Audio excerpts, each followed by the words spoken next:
엘리가 매우 늙었더니 그의 아들들이 온 이스라엘에게 행한 모든 일과 회막문에서 수종드는 여인들과 동침하였음을 듣고 그들에게 이르되 너희가 어찌하여 이런 일을 하느냐? 내가 너희의 악행을 이 모든 백성에게서 듣노라.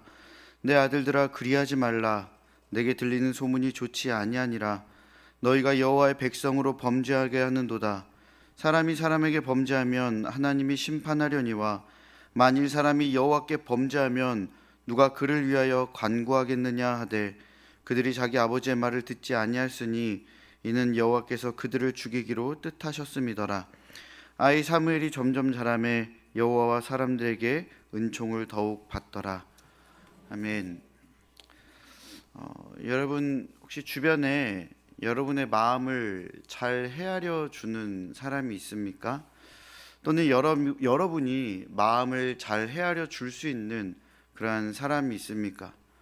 그렇죠. 지금 머릿속에 딱 떠오르는 사람, 그 사람이 여러분의 마음을 잘 헤아려 주거나 또 여러분이 그 사람의 마음을 잘 헤아려 줄 수 있는 그런 사람입니다. 만약에 떠오르는 사람이 없다, 그럼 피곤하신 겁니다. 네. 시대가 왜 이렇게까지 변한지는 모르겠지만 제가 청소년 시절까지만 해도 이웃사촌이란 말이 전혀 무색하지 않았습니다. 어린 시절 제 눈으로 봤던 기억들을 떠올려 보면 이제 부모님이 특히 어머니가 이제 부침개를 부치면 이웃들에게 옆집에 갖다 줘라, 이제 이런 일들이 좀 많이 있었죠. 그리고 이제 친척이 아닌데 어른들은 서로의 집을 굉장히 자유롭게 왕래하면서, 이제 옆집이니까요, 윗집 아랫집 편하게 왕래하면서 차도 마시고 많은 대화들을 나누고. 근데 특히 지금 이제 생각해 보면 제가 제일 놀랬던 거는 돈을 빌려주고 빌려받는 것, 이런 겁니다. 많은 돈은 아니었지만 어떻게 그렇게 할 수 있었을까 한번 고민을 해봤습니다. 서로 왕래가 잦고 마음을 나눈다면 당연히 상대방의 지금의 상황과 형편과 환경에 대해, 그리고 그로 인한 그 사람의 마음을 헤아릴 수 있기 때문에 돈도 빌려줄 수 있지 않았을까, 그러한 생각을 해봅니다. 가족이 아니라도 가족과 같이 그 사람의 힘듦을 공감하고 필요를 채워주고 싶어서 그런 마음으로 도와줬겠지요.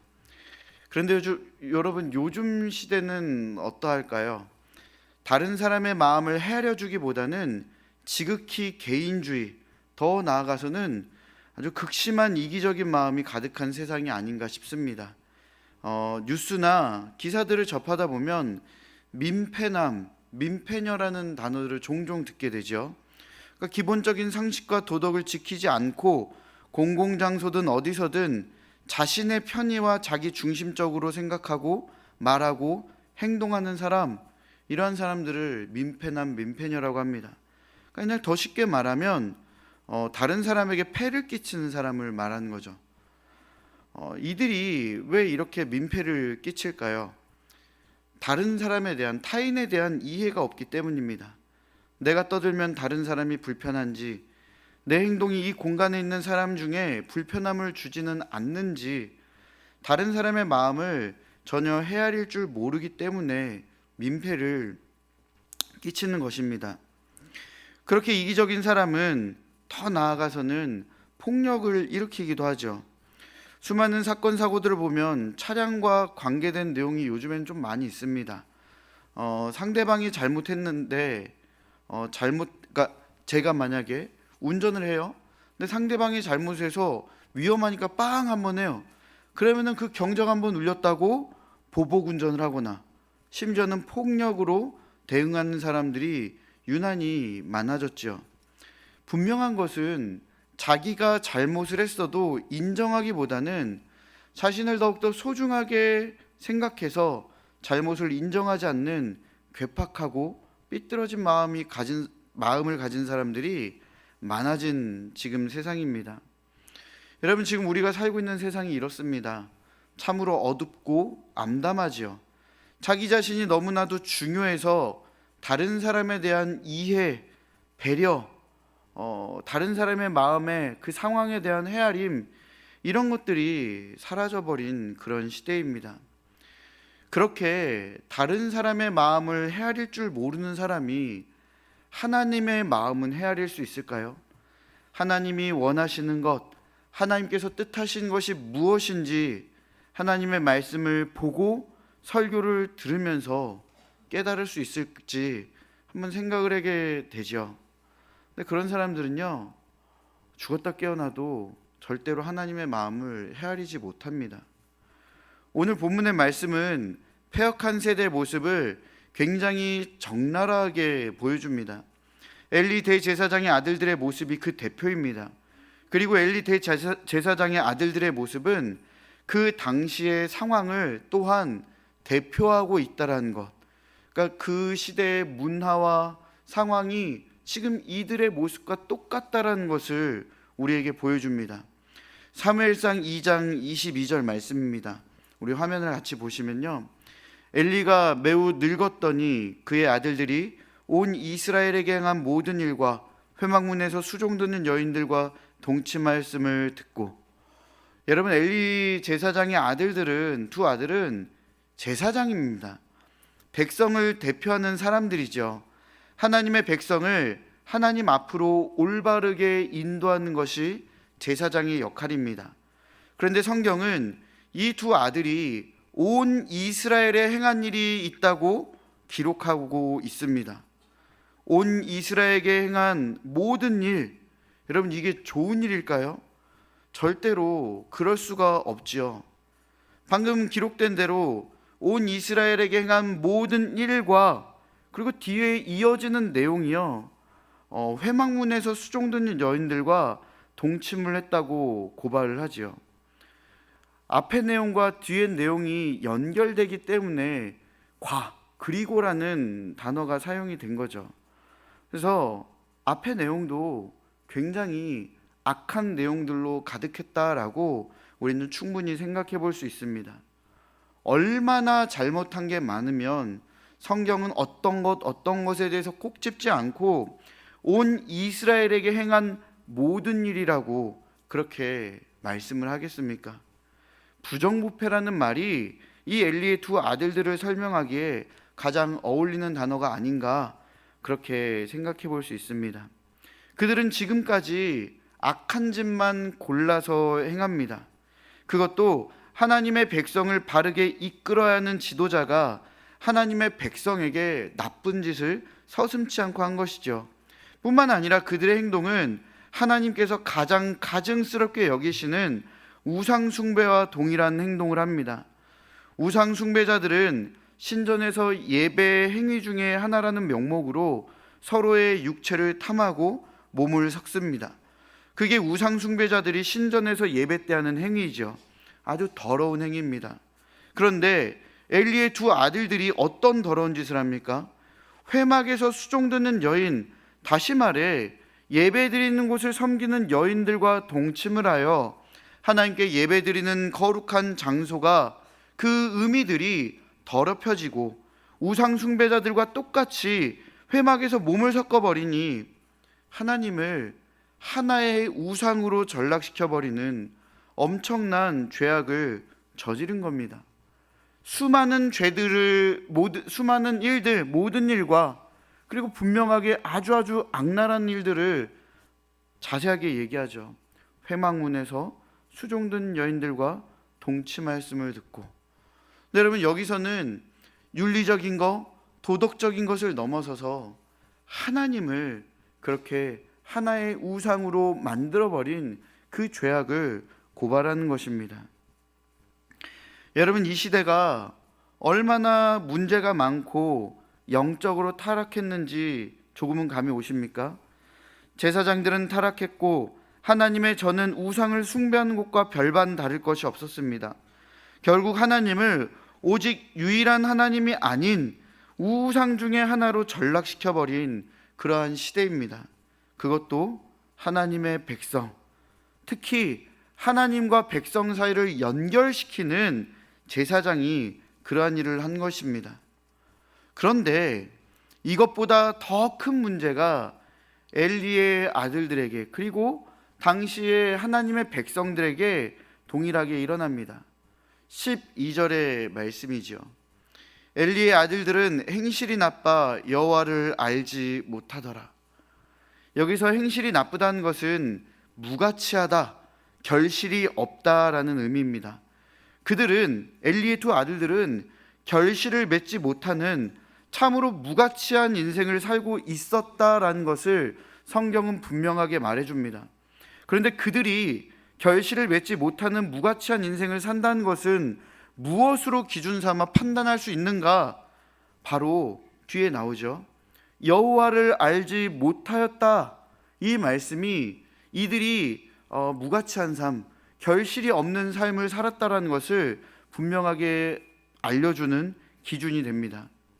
여러분, 여호와를 안다라는 것은 하나님과 친밀하다라는 의미입니다. 부부가 한평생 함께 살면서 그렇게 함께 나누는 것처럼 하나님과 늘 함께 하면서 하나님과 많은 것들을 나누며 남편이 아내를, 아내가 남편의 마음을 헤아려 주는 것 같이 자신들도, 즉 하나님의 백성들도 하나님께, 그리고 하나님의 마음을 사람이 헤아려야 하나님을 서로 안다라고 말할 수 있는 겁니다. 일방적으로 하나님이 나를 위로해 줘야 돼, 하나님이 나를 알고 계셔야 돼, 이걸로 끝나는 게 아니라 하나님이 나를 알고 나도 하나님을 친밀하게 알아가는 겁니다. 마치 부부와 같이 깊이 있게 알아가는 것이죠. 그리고 부부가 서로를 헤아려 알면 알수록 그 사랑은 더욱더 깊어지니 부부간의 사랑이야말로 참되고 귀한 결실이며 참으로 가치 있는 것 아니겠습니까? 하지만 엘리의 두 아들은요, 하나님을 알지 못했습니다. 하나님이 무엇을 기뻐하시는지 하나님의 마음을 전혀 헤아리지 못했던 그러한 자들이었습니다. 하나님과의 교제도 사랑도 없이 아무런 결실을 맺지 못하는 껍데기뿐인 그러한 제사장들이었죠. 제사장들이 이 모양 이 꼴인데 백성들이야 오죽했겠습니까? 엉망이죠. 사사기의 핵심 말씀과 같이 사람이 각기 자기의 소견에 옳은 대로 행했던, 하나님께서 어떤 마음이신지 전혀 헤아리지도 않으려고 하는 그러한 패역한 시대를 그대로 보여주는 거죠. 여러분, 이게 굉장히 중요합니다. 하나님의 마음을 전혀 헤아리려 하지 않았다. 근데 여러분, 되게 낯설지 않습니까? 우리는 항상 하나님께 우리의 마음만 토로하고 하나님께 내 기도를 들어달라고만 기도하지, 우리가 하나님의 마음과 생각이 어떠한지 기도한 적 있으십니까? 그렇게 살아가려고 노력한 적 있으십니까? 너무나도 생소한 말입니다. 하지만 오늘 본문은요, 이 말을 우리의 가슴에 새기도록 요청하고 있습니다. 이러한 시대에 하나님의 마음을 헤아릴 줄 아는 사람을 성경은 소개합니다. 사무엘상이니까. 사무엘서니까 누구죠? 사무엘의 어머니 한나입니다. 그러니까 사무엘이 아니에요. 사무엘상 1장 6절의 말씀입니다. 여호와께서 그에게 임신하지 못하게 하심으로 그의 적수인 분인나가 그를 심히 격분하게 하여 괴롭게 하더라. 자녀를 낳지 못해 굉장한 고통 중에 있었던 사람이 바로 한나입니다. 여러분, 이 당시 자녀를 낳지 못한다는 것은 하인 여인에게 있어 세상이 무너진 것과 똑같은 느낌이 듭니다. 당시의 사람에게는요.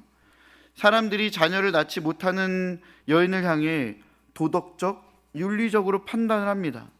야, 얼마나 나쁜 짓을 했길래 하나님께서 태의 문을 닫으셨을까? 그런데 이것은 도덕적, 윤리적 비난뿐만 아니라 종교적인 비난도 함께합니다. 이 여인은 하나님께 죄를 지어 저주받았다라는 논리로 아이를 낳지 못하는 그 여인에게 사회적으로, 종교적으로, 또한 정신적으로 굉장한 고통을 안겨줬던 겁니다. 한나에게 있어 자녀를 낳지 못하는 고통은 우리가 상상하는 것 그 이상이었던 거죠. 이렇게 고통이 가득한 때에 한나는 간절하게 문제를 해결하고 싶었습니다. 이 절망적이고 고통스러운 상황에서 너무나도 벗어나고 싶었던 거죠. 이때 한나가 보여준 행동이 무엇입니까? 한나는요, 절망적인 상황에서, 절박하고 절실한 상황에서 제일 먼저 기도로 하나님 앞에 나아가는 모습을 보여줍니다. 10절의 말씀입니다. 한나가 마음이 괴로워서 여호와께 기도하고 통곡하며. 여러분, 한나가 기도하고 통곡했다라는 것은 우리에게 절망만을 보여주는 게 아닙니다. 오히려 이 구절을 통해서, 이 모습을 통해서 소망을 발견하게 해주죠. 왜냐하면요, 내 마음이 죽을 것 같이 괴로울 때에 내 마음을 헤아려 줄 수 있는 분이 누굽니까? 하나님이시기 때문에 그녀는요, 그 하나님께 자신의 괴로운 마음을 가지고 나갈 수가 있었던 겁니다. 그러니까 내가 괴로울 때 혼자 앓는 게 아니라 내 괴로운 마음을 분명하게 헤아려 줄 수 있는 분이 있다. 그분이 하나님이시다. 그래서 그분을 향해 달려나간 거죠. 그녀가 자녀를 포기했다면 하나님께 자신의 괴로운 마음을 가지고 그렇게 기도하면서 통곡했겠습니까? 포기하지 않는 겁니다. 불가능한 상황에서도 끝까지 포기하지 않은 겁니다. 왜입니까? 하나님이 계시기 때문입니다. 내 마음을 누구보다 헤아려 줄 수 있는 문제의 근원을 다 해결해 줄 수 있는 그 하나님이 계시기 때문입니다. 여러분, 왜 하나님께 기도하십니까? 왜 하나님께 통곡합니까? 나의 절망을 뚫고 나갈 수 있는 것, 나의 절박함을 완전하게 바꿔줄 수 있는 것, 그렇게 할 수 있는 게 바로 하나님 한 분이라는 것을 알기 때문에 우리도 그 하나님께 나와 기도하는 거 아닙니까? 통곡하고 우리의 마음을 헤아려 달라고 하나님께 요청하는 것 아니겠습니까? 하나님은 우리에게 있어 절망이 아닌 희망이기 때문에 소망을 품은 마음으로 우리는 하나님께 통곡할 수 있는 것입니다. 사랑하는 여러분, 한나는 마음을 여기저기 뺏기지 않았습니다. 오직 이 세상을 만드시고 다스리시는 그 하나님 앞에 자신의 절박한 마음을 갖고 나아갑니다. 한나의 남편은요, 굉장히 멋진 사람입니다. 되게 한나를 너무너무 사랑하죠. 그런데 여러분, 아무리 멋진 남편이 있어도 그 남편이 따뜻한 사랑을 베풀어줘도 한나의 근본적인 원인, 그 문제는 해결받지 못합니다. 우리는 어떻습니까? 아주 절박한 문제 앞에서 여러분이 소유하고 있는 집, 여러분이 소유하고 있는 차, 사회적인 지위와 명성, 그것들이 여러분의 문제를 해결해 줄 수 있습니까? 절대로 그렇지 않습니다. 사람이 처한 고통의 문제는 이 세상에서 그 어떤 것으로도 해결할 수가 없습니다. 해결한다면 고통이 아니죠.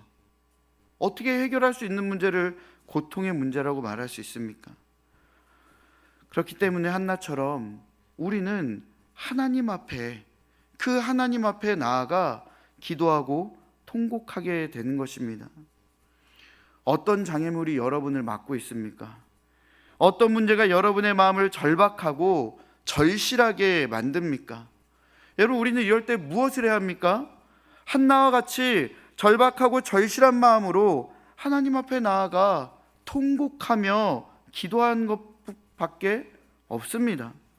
하나님이 도와주시지 않으면 내 인생은 더 이상 소망이 없다라는 그 마음으로, 하나님이 도와주시지 않으면 내 앞에 이 장애물을 뛰어넘을 수도 없다라는 마음으로 하나님을 향해 달려나가야 합니다. 한나는 그렇게 하나님 앞으로 달려나갔습니다.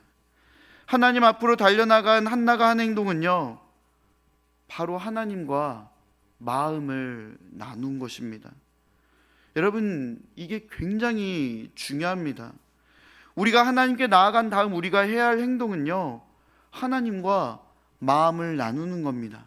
그러니까 기도하면서 마음을 나누는데요, 하나님은 우리의 마음을 헤아려 주시고 헤아림을 넘어 근본적인 문제를 해결해 주시는 분이기 때문에 당연히 우리의 마음을 하나님 나 이러이러한 것 때문에 힘들고 속상한데 내 마음을 헤아려 주세요, 위로해 주세요, 기도할 수 있죠. 그런데 여러분, 오늘 우리 성경 이 사무엘상을 1장 2장을 참 잘 묵상해 보면요, 아주 중요한 원리를 보고 배울 수가 있습니다. 한나는 하나님과 마음을 나눌 때 일방적으로 자신의 것만 하나님께 나누지 않았습니다. 하나님만 자신의 마음을 헤아려 달라고 그렇게 요청하지 않습니다. 마음을 나눈다는 것은 양쪽이 서로의 생각과 마음을 공유하고 함께하는 것이죠. 한나는 자신의 심정을 토해놓는 것뿐만이 아니라 그 패역한 시대, 그 타락한 시대를 향하고 계신 하나님의 마음도 헤아렸다라는 것을 우리는 절대로 잊어서는 안 됩니다. 11절 말씀입니다. 서은하여 이르되 만군의 여호와여, 만일 주의 여종의 고통을 돌보시고 나를 기억하사 주의 여종을 잊지 아니하시고 주의 여종에게 아들을 주시면 내가 그의 평생에 그를 여호와께 드리고 삭도를 그의 머리에 대지 아니하겠나이다. 여기서 한나는 아들을 주시면 그 아들을 여호와께 드리고라고 그렇게 고백을 하죠. 여러분, 히브리 성경을 보면요, 주시면 이 드리고 이 두 단어가요 동일한 단어로 사용됩니다. 나탄이라는 단어죠. 하나님께서 자녀를 주시면 그 자녀를 하나님께 주겠다, 다시 말해 하나님께 드리겠다라는 그러한 의미입니다. 여러분, 한나가 왜 그렇게 이야기를 했을까요? 한나는 자신의 마음을 헤아려 주시는 하나님의 마음도 알았을 뿐만 아니라 이 시대에 하나님의 마음을 헤아려 드릴 필요가 있다라고 생각했던 겁니다.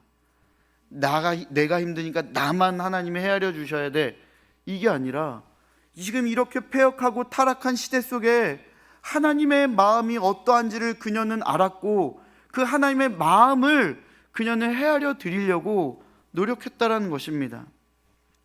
다시 한번 말씀드리지만 한나가 살고 있었던 시대의 영적 상태는 굉장히 타락했던 시대이죠.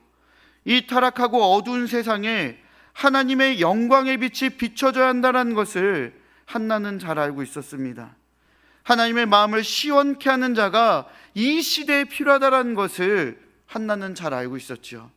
하나님은 그런 사람을 원하시는구나. 이 더럽고 패역한 시대가 하나님의 영광이 가득한 시대로 바뀌기를, 그분의 이름이 높아지며 찬양하는 소리들이 끊이지 않는 시대가 되기를 하나님은 원하시는구나, 분명하게 캐치를 했던 것입니다.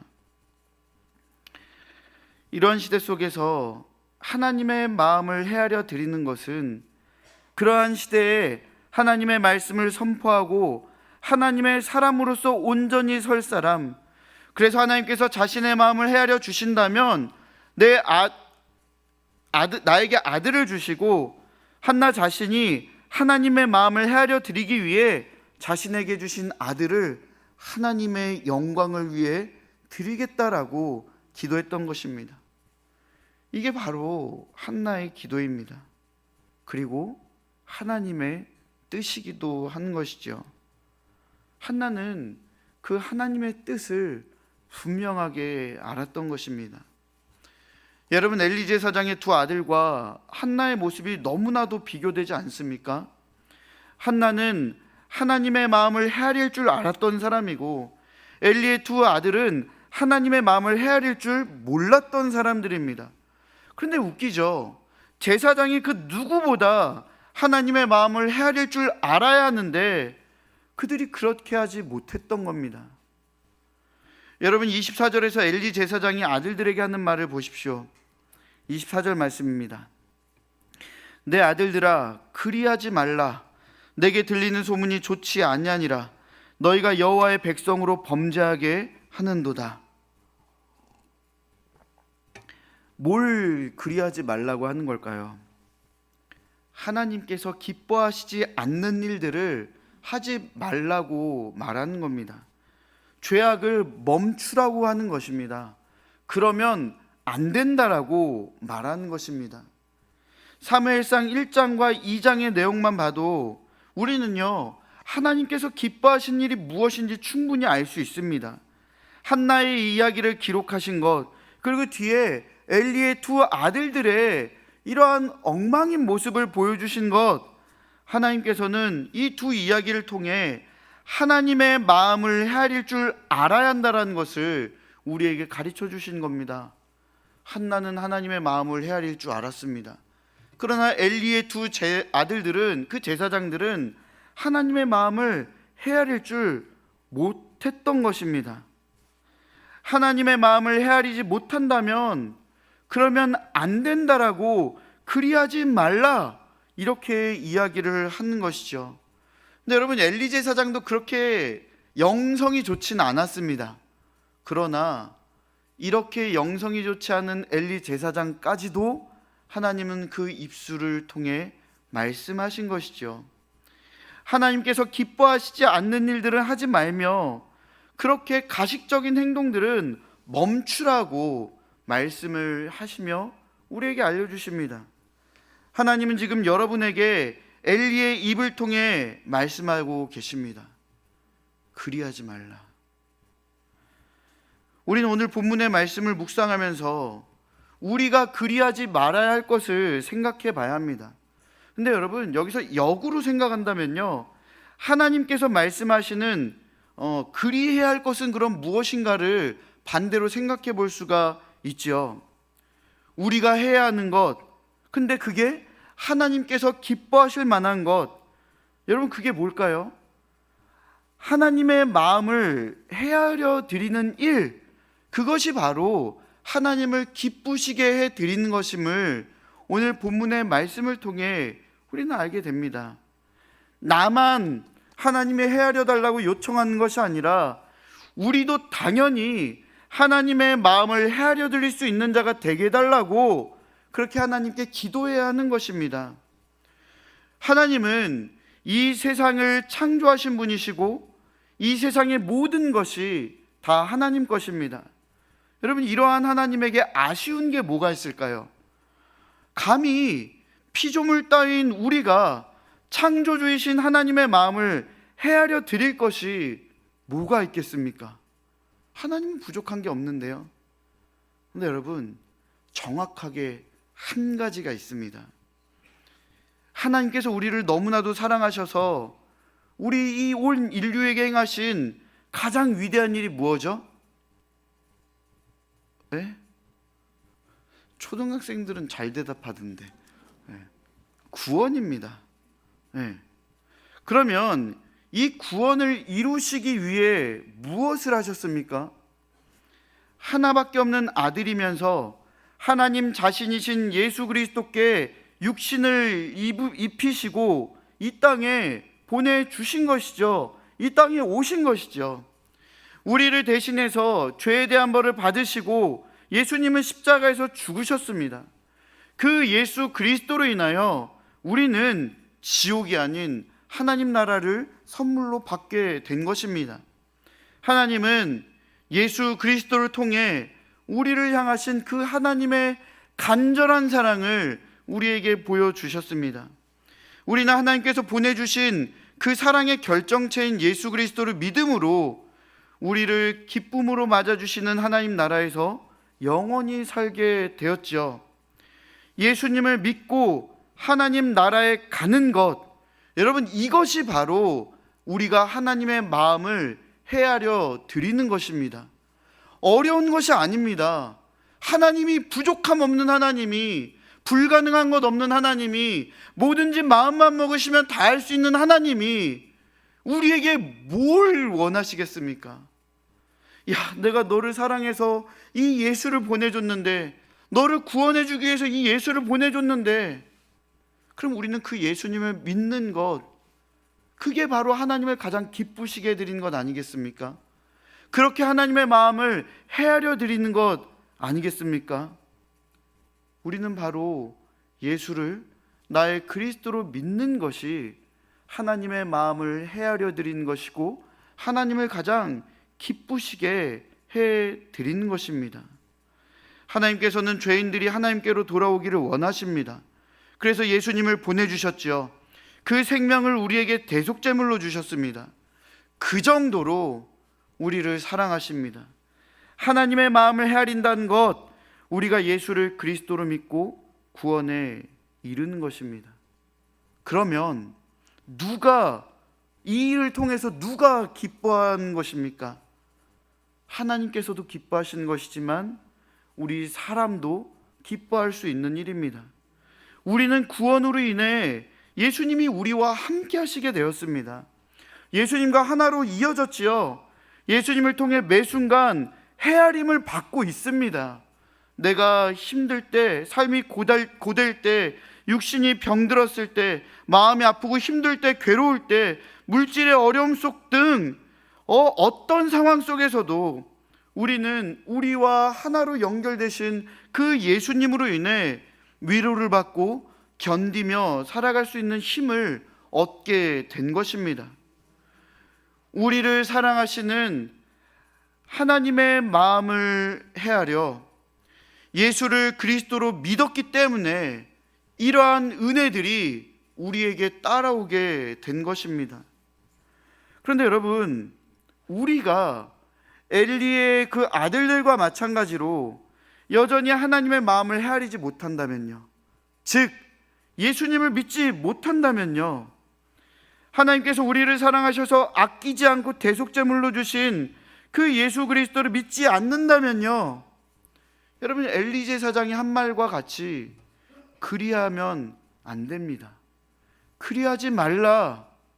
그것이 하나님의 마음을 헤아리는 것이 아니다. 그것이 하나님을 기쁘시게 해드리는 것이 아니다. 하나님을 기쁘시게 해드리는 것, 바로 그 예수, 그 사랑의 결정체를 믿는 것이다. 목사님, 저는 예수님을 나의 구주이신 그리스도로 믿습니다. 좋습니다. 하나님의 마음을 충분히 헤아려 드리신 것 같습니다. 근데 여러분, 이걸로 끝일까요? 그렇지 않습니다. 우리가 믿음을 가져 신앙인이 된 것으로 우리의 모든 것이, 즉 하나님의 마음을 다 헤아려 드린 게 아닙니다. 예수를 믿는 그 순간부터 우리는 죽는 순간까지, 우리의 호흡이 닿는 그 시간까지 우리는 믿음을 가지고 거룩하게 변화되는 성화의 삶을 살아가야 합니다. 그게 하나님의 마음을 헤아려 드리는 겁니다.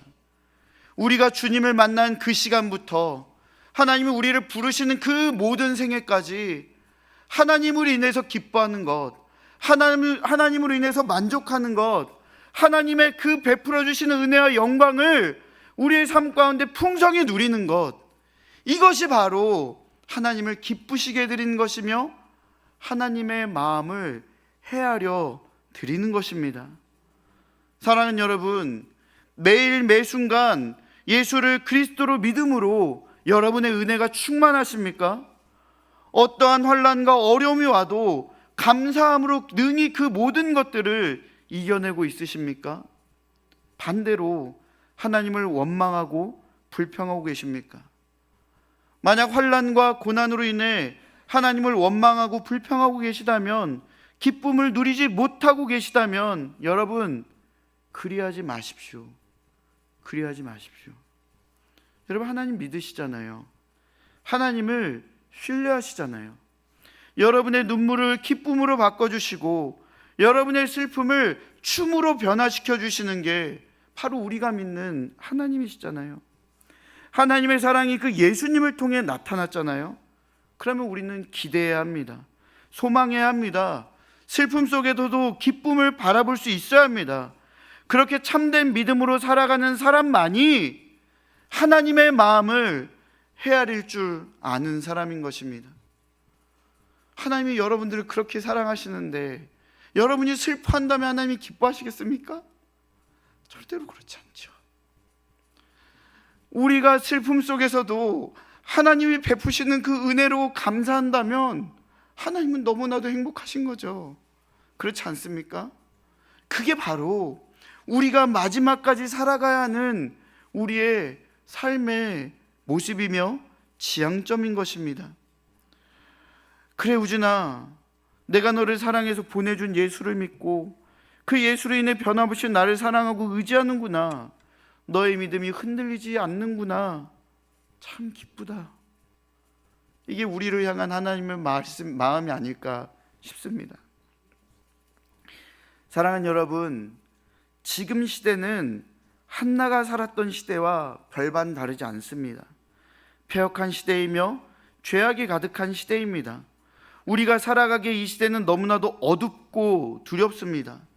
그렇게 우리는 하나님께 나아가 우리의 마음을 헤아려 달라고 기도하며 하나님만을 의지해야 합니다.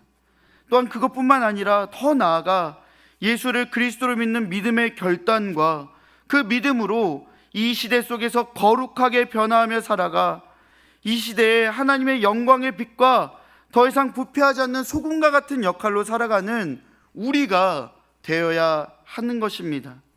우리의 삶이 다하는 날까지 하나님의 사랑을 잊지 않고 하나님으로 인해서 기뻐하며 하나님께 찬양하고 영광 올려드리는 그 삶, 그것이 바로 하나님의 마음을 헤아려 드리는, 하나님을 기쁘시게 해드리는 그러한 우리의 삶인 것입니다. 이번 한 주도 하나님의 마음을 헤아리며 주님의 사람으로 복되게 살아가시는 여기 계신 여러분과 제가 되기를 간절히 바라고 소망합니다.